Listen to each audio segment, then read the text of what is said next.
જય શ્રી કૃષ્ણ. જય ગૌ મંગલમય હું. આપણે ગીતાજીના ત્રીજા ભાગમાં જે જ્ઞાન યોગનો પટારો છે તે દર્શન કરવા પ્રયત્ન કરી રહ્યા છીએ. આ ત્રીજા પટારામાં 6 ખાના છે. પહેલા ખાનામાં દેવ જ્ઞાન છે. પહેલાં તો જે દેવને આપણે ચાહીએ છીએ તેને ઓળખવાનો પ્રયત્ન કરીએ. આપણે ઓળખીએ છીએ, પણ એ દેવ જેને આપણે ચાહીએ છીએ તે આપણને ઓળખે છે?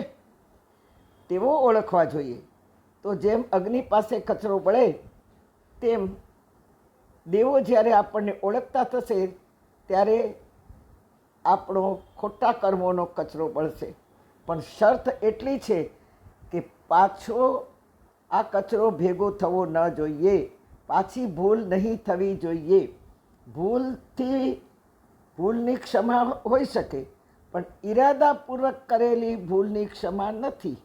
આમ તો ભૂલથી થયેલી ભૂલની પણ સજા છે જ.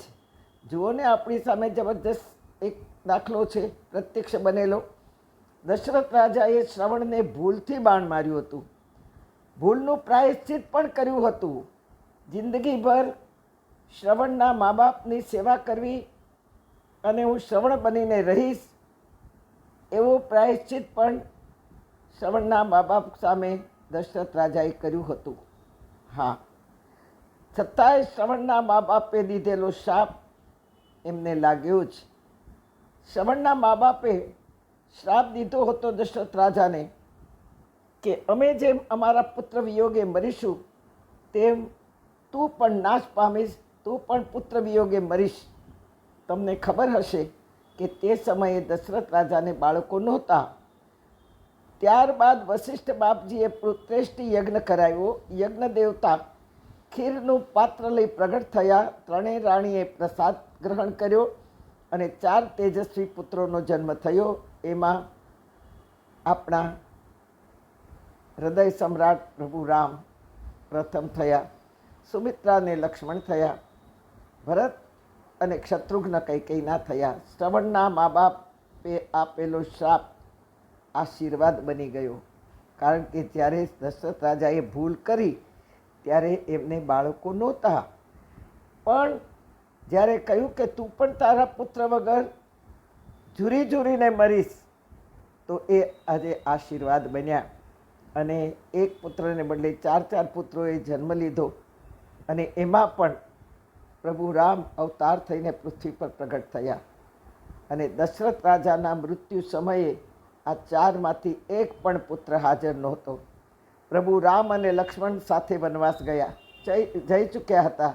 દશરથ રાજા મરણ પથારી હતા ત્યારે ભરતે અયોધ્યાની ગાદી તો સ્વીકારી જ નહોતી, અને ભરતને શત્રુઘ્ન મોસાળ ગયા હતા. દશરથ રાજા હે રામ હે રામ હે રામ હે રામ બોલતા બોલતા દશરથ રાજાએ પ્રાણ ત્યજી દીધા. જે થાય છે તે ભલા માટે. જગતના જીવોને ઉદ્ધાર કરવા પ્રભુ રામ પ્રગટ્યા. રાવણ સેનાને સંહારવા પ્રગટ્યા. શબરીના બોરા ચાખવા પ્રગટ્યા. નાના લોકોને ગલે લગાવવા પ્રગટ્યા. જ્યારે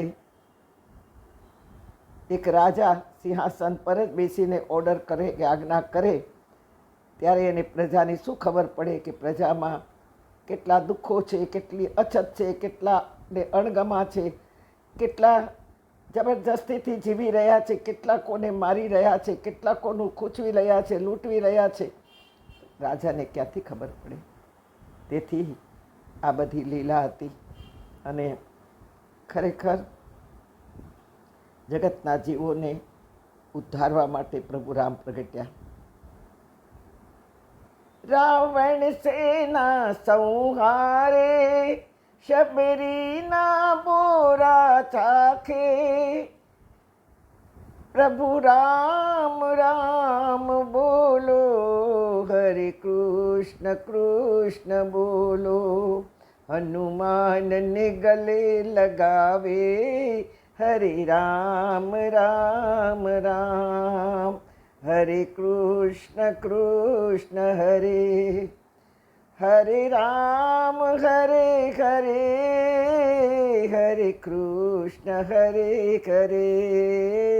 કૃષ્ણ કૃષ્ણ હરે હરે.